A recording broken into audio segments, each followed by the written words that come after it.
Hello everyone, welcome to my channel. So today we are going to discuss about the colonial rule in India.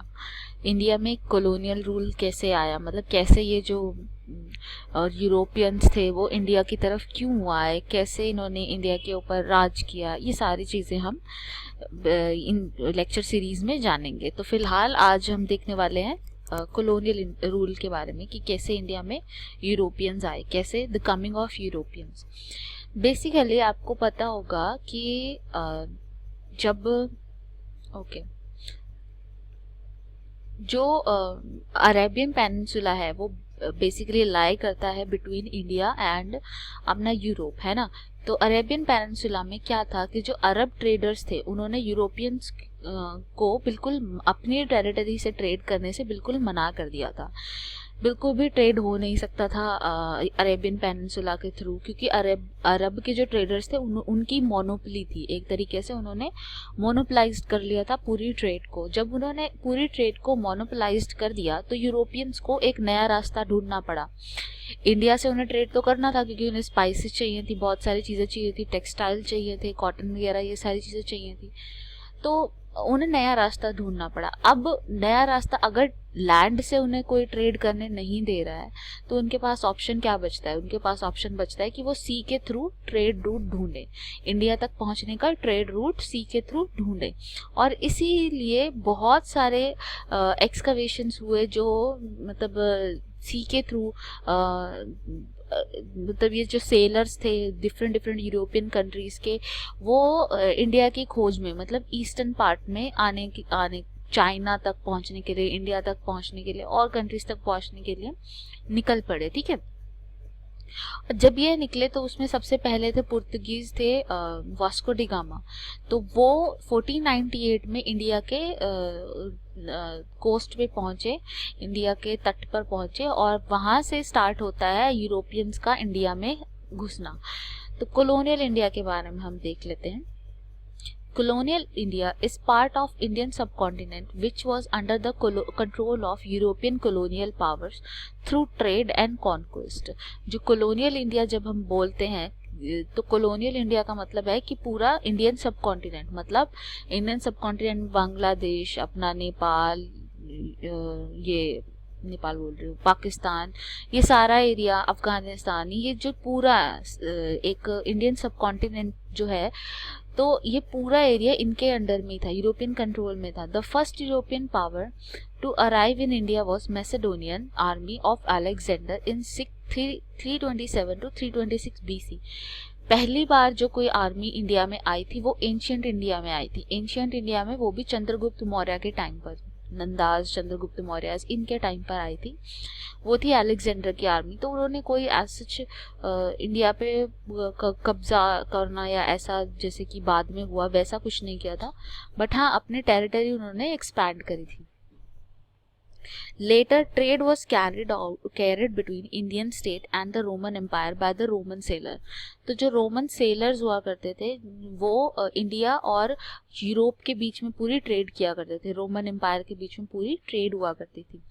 They reached India via Red Sea and Arabian Sea. Red Sea और Arabian सी के through ये लोग India में आया करते थे। Red Sea और Arabian सी के थ्रू ये लोग इंडिया में आया करते थे। ओके, अब यूरोपियंस कब आए, कैसे आए? The spice trade between India and Europe was one of the main type of trade in the world economy। जो स्पाइस ट्रेड हुआ करता था वो एक मेन ट्रेड की वस्तु हुआ करती थी बिटवीन इंडिया एंड यूरोप। इन दोनों के बीच में ट्रेड के लिए एक ये इम्पॉर्टेंट चीज हुआ करती थी। Silk, textiles and other item had been in demand in Europe for long. It was the main catalyst for the period of European exploration. जो सिल्क हुआ करती थी, टेक्सटाइल हुआ करते थे, ये सारी चीज़ें यूरोप में काफ़ी ज़्यादा डिमांड में थी। ये सारी चीज़ें यूरोप में काफ़ी ज़्यादा डिमांड में थी। तो इसकी वजह से, जैसे कि मैंने आपको बताया कि यूरोपियंस ने अपना कोशिशें जारी रखी कि वो इंडिया का रूट फाइंड आउट करें। So during the medieval period, the Arab were the ones who supplied these items to West. जैसे कि मैंने आपको बताया कि जो अरब थे उन्होंने पूरा जो लैंड है उस पर कब्जा कर रखा था, बिल्कुल भी यूरोपियंस को अलाउ नहीं कर रहे थे वो लैंड के थ्रू जाके इंडिया तक पहुंचने के लिए, लैंड के थ्रू जाने नहीं दे रहे थे। ठीक है, जब वो लैंड के थ्रू जाने नहीं दे रहे थे तो वो क्या करते थे, इंडिया से सामान लाते थे और यूरोप में बेचा करते थे, इंडिया से सामान लाते थे यूरोप में बेचा करते थे। अब इसी वजह से जो यूरोपियंस थे उन्होंने सोचा कि हमें कुछ नया रूट फाइंड आउट करना चाहिए इंडिया तक पहुंचने के लिए, इंडिया तक पहुंचने के लिए कुछ नया रास्ता अपनाना चाहिए। तो first European trader to discover a sea route to India were the Portuguese trader. They were followed by Dutch in 1595 and English in 1600 and finally by the French in 1664। इस तरीके से ये एक लाइन से आते चले गए, पहले पुर्तगीज आए, फिर डच आए, फिर अपने इंग्लिश आए मतलब ब्रिटिशर्स, फिर फ्रेंच आए। सो अर्लीस्ट थे पुर्तगीज एंड लेटेस्ट थे फ्रेंच। ठीक है, there were lot of competition among European traders and this led to formation of commercial company in England, France and Holland. Their primary aim was to capture the spice trade by breaking the Portuguese monopoly in Asia. जो ये different traders आया करते थे Europe से, उन्होंने अपनी अपनी company establish कर रखी थी कि जैसे जो ब्रिटेन से आए सारे मर्चेंट ने मिलके एक कंपनी बना दी, ईस्ट इंडिया कंपनी, है ना। ऐसे फ्रांस के जो हुए उन्होंने अपनी एक कंपनी बना ली। इस तरीके से वो कंपनीज में आया करते थे अपने देश में, ताकि उनके देश में मतलब उनके ट्रेडर्स को ज़्यादा फ़ायदा हो, उनका ही फ़ायदा हो, दूसरे के साथ उनका कंपटीशन ना रहे। जैसे पुर्तगीज़ है, पुर्तगीज़ ने सारा कब्जे में कर रखा था टोटल जो सी रूट था। अब ये लोग भी पीछे पीछे आ गए तो ये भी अब उस सी रूट के थ्रू स्पाइस को पाना चाहते थे, तो इस तरीके से इन्होंने भी फ़ायदा उठाने की कोशिश करी। ओके, सो ये था हमारे कॉलोनियल रूल के बारे में कि कैसे कॉलोनियल जो पुर्तगीज़ थे वो या इंग्लैंड इंग्लिश या हमारे डेनिश होलैंडिश ये सारे लोग क्यों आए, ये किस वजह से आए, वो वजह मैंने आपको एक्सप्लेन कर दी है। अब ये लोग यहाँ पे आके करते क्या थे, मतलब ये ट्रेडर्स के रूप में कैसे ट्रेडर्स थे, कैसे सब कुछ स्टार्ट हुआ, कैसे फाइनली ये चीज़ जो ट्रेड से शुरू हुई वो रूल में कैसे एंड हुई, ये सारी चीज़ें की ट्रेल हम एक एक करके समझते जाएंगे। फिलहाल अभी हम समझेंगे कि जो ये पुर्तगीज़ थे, फिर उनके पास डच आए, फिर इंग्लिश आए, फिर फ्रेंच आए, ये कैसे धीरे धीरे एक एक करके आ रहे थे, इनके बारे में हम जानेंगे। So, European traders. The first European trader to discover a sea route to India were Portuguese trader. जो पुर्तगीज थे उन्होंने ही सबसे पहले ढूंढा कि इंडिया को ट्रेड रूट कौन सा जाता है, सी रूट कौन सा जाता है। उनका नाम था Vasco D gamma. They were followed by Dutch in 1595. उनके पीछे पीछे डच आ गए, उनके पीछे पीछे डच भी आ गए। डच की एक फ़ोटो है, डच जब ट्रेडिंग शिप पहुंची नागापत्तनम में जब पहुंची तब की है। In 1600, the English came to India. Finally, the French arrived in 1664 for the trade.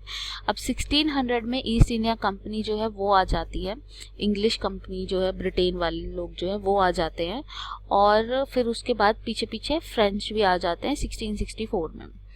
The main aim was to capture the spice trade by breaking the Portuguese monopoly in Asia. इनका जो main M क्या था, इनका main M था कि जो पुर्तगालियों ने जो ट्रेड के ऊपर कब्जा किया हुआ है सी के थ्रू, वो उसको तोड़ दे और जो मुनाफा है स्पाइसेस को बेच बेच के वो कमाया जा सके, ये इनका मेन पर्पस था। अब हम पुर्तगीज के बारे में पढ़ेंगे। Who was Vasco D gamma, कौन था Vasco D gamma? So Vasco da Gama was a Portuguese sailor. He was first person to discover the sea route to India via the Cape of Good Hope on 20th May 1498। जो Vasco D gamma थे वो पहले Portuguese seller थे जो जिन्होंने Cape of Good Hope, Cape of Good Hope क्या है, cap of Good hope यहाँ पे आप अगर मैप में देखेंगे तो ये हाईलाइट हो रखा है, ये अफ्रीका का सदर्न मोस्ट पॉइंट है, सदर्न मोस्ट पॉइंट है अफ्रीका का। यहाँ से सारी शिप्स मुड़ जाती हैं और इंडिया की तरफ आ जाती हैं। तो यूरोप से यहाँ से वो निकल के आए और ये केप ऑफ गुड होप को क्रॉस किया और फिर इंडिया तक पहुंच गए। इस तरीके से 1498 में वो पहुंच गए।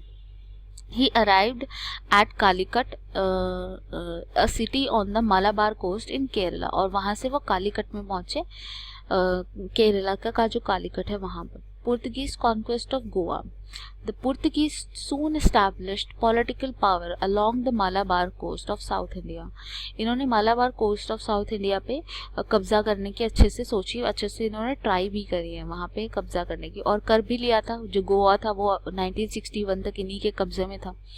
So Goa was conquered by Captain General Alfonso de Albuquerque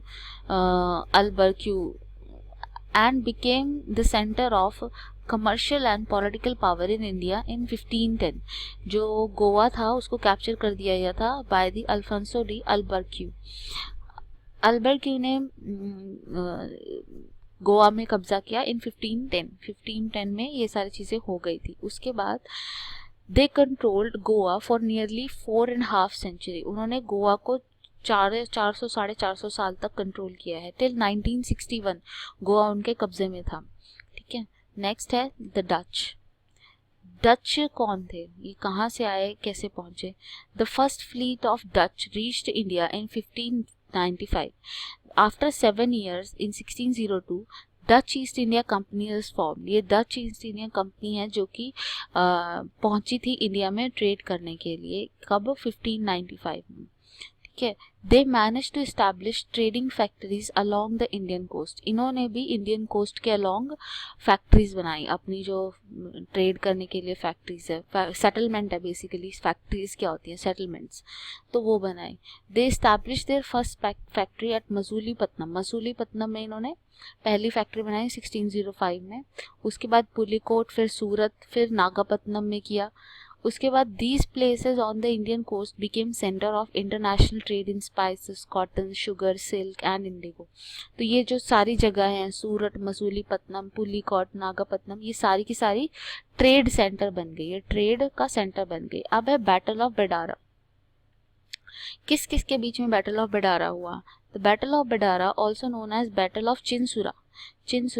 It was fought in 1759 between British Army and Dutch Army. Dutch army और ब्रिटिश आर्मी के बीच में ये लड़ाई हुई थी। चिंसुरा, बेडारा, बैटल ऑफ चिंसुरा या फिर बैटल ऑफ बेडारा जिसको हम बोलते हैं। In this battle the Dutch force was decisively defeated by the British forces. जो डच फोर्सेस हैं वो हार गई थी और ब्रिटिश उनसे जीत गए थे। अब इंग्लिश कब आते हैं? The English East India Company was formed in 1600. Their aim was to trade with India. इनका एम था इंडिया में ट्रेड करना। In 1608, Captain Hawkins paid a visit to Jahangir's court, but they failed to secure trading right. जो captain Hawkins हैं वो आते हैं यहाँ पे जहांगीर से ट्रेड राइट लेने के लिए, लेकिन उनको मिलता नहीं है। उनके बाद सर थॉमस रो आते हैं और उनको फर्स्ट फैक्ट्री इस्टेब्लिश करने की वो मिल जाती है, परमिट मिल जाती है। सूरत में वो इस्टेब्लिश कर लेते हैं। Bombay, Calcutta, Madras were made international trading centre of the company.